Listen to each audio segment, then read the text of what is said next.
السلام علیکم ورحمۃ اللہ۔ کیا فرماتے ہیں مفتیان کرام ان مسائل کے بارے میں؟ رمضان المبارک کے 21، 23، 25، 27 شب میں ختم قرآن کے بعد حمد، نعت اور تقاریر اور دعوت عام کے بارے میں۔ نمبر 1، 10:30 بجے عموماً ختم قرآن ہو جاتا ہے۔ 11 بجے سے رات 1 بجے تک حمد، نعت اور اصلاحی تقاریر کا سلسلہ جاری رہتا ہے۔ نمبر 2، 1 بجے سے 4 بجے تک مسجد کے اندر دعوت عام کا سلسلہ جاری رہتا ہے، جو کہ عام طور پر چندے کی بنیاد پر کیا جاتا ہے۔ درجے والا چیزوں کو اگر کوئی روکنے کا کہیں تو انہیں عجیب و غریب نگاہ سے دیکھا جاتا ہے۔ کہا جاتا ہے یہ تو ہم ہر سال کرتے ہیں۔ جب 15 یا 20 سال پہلے مٹھائی بانٹنے کا سلسلہ شروع کیا گیا تھا تو کہتے تھے اس میں حرج ہی کیا ہے۔ یہ سلسلہ ہوتا ہواتا اب پوری رات خراب ہونے پر آیا ہے، جو مقدس ترین راتیں ہیں۔ اب تو مساجد میں اعتکاف میں بیٹھنے والوں کا بھی روز دعوت کا سلسلہ جاری و ساری ہے۔ اعتکاف میں چند لوگ بیٹھتے ہیں، چند لوگوں کے بہانے پورا دیگ منگوایا جاتا ہے، جبکہ 10 یا 15 دن مسجد میں دیگوں کا سلسلہ جاری رہتا ہے۔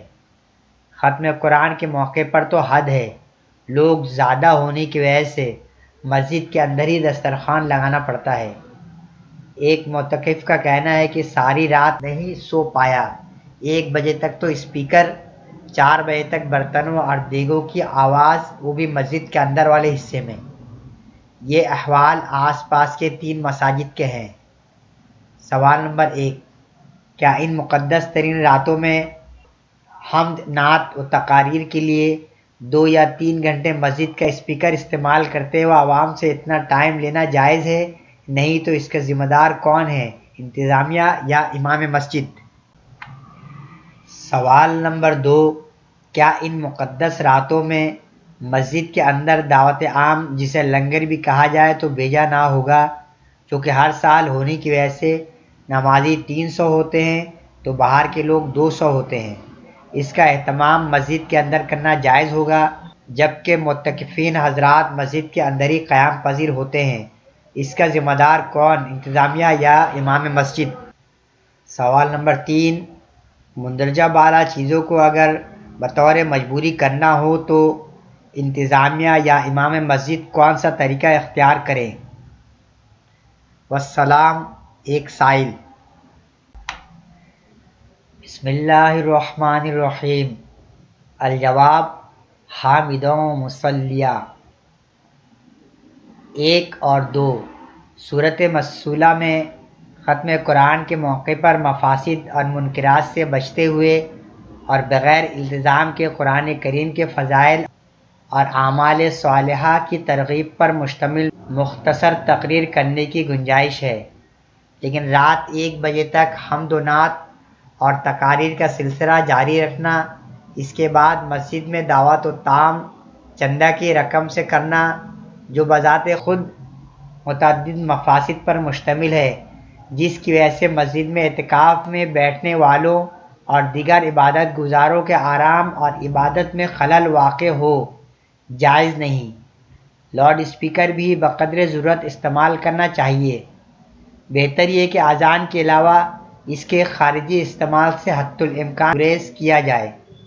مسجد میں کھانا صرف مسافر اور معتکف کے لیے حاجت کی وجہ سے جائز ہے، لہٰذا ختم قرآن کے بعد مسجد میں اجتماعی کھانے کا انتظام کرنا جائز نہیں۔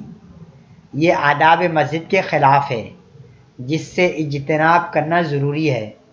اور دعوت عام کی جو صورتحال سوال میں لکھی ہے کہ 1 بجے سے 4 بجے تک مسجد کے اندر دعوت عام کا سلسلہ جاری رہتا ہے، جس کی وجہ سے معتکفین کے آرام و عبادت اور دیگر عبادت گزاروں کی عبادت میں خلل واقع ہوتا ہے، ہرگز جائز نہیں، اس کو ترک کرنا واجب ہے۔ انتظامیہ اور امام مسجد دونوں کی شرعی ذمہ داری ہے کہ وہ مذکورہ دعوت عام کو مسجد میں نہ ہونے دیں۔ درس قرآن اور اصلاحی بیانات کے لیے بقدر ضرورت لاؤڈ اسپیکر کی آواز کھولی جائے اور آواز کو مسجد میں موجود سامعین کی حد تک محدود رکھا جائے، لیکن 2 سے 3 گھنٹے مسلسل بیرونی لاؤڈ اسپیکر کا استعمال کرنا جس کی وجہ سے پڑوسیوں، اہل محلہ اور قریب کے لوگوں کو تکلیف ہو، یا دوسرے کاموں میں مشغول لوگوں کے کام یا آرام میں، یا گھروں میں موجود خواتین کی عبادت میں حرج و ہرگز جائز نہیں ہے۔ انتظامیہ اور امام مسجد دونوں کی شرعی ذمہ داری ہے کہ وہ مذکورہ طرز عمل سے لوگوں کو منع کریں، مثلا امام صاحب اپنے بیانات کے ذریعے لوگوں کو منع کریں۔ انتظامیہ مسجد کی حدود میں ان ناجائز امور پر پابندی لگائیں۔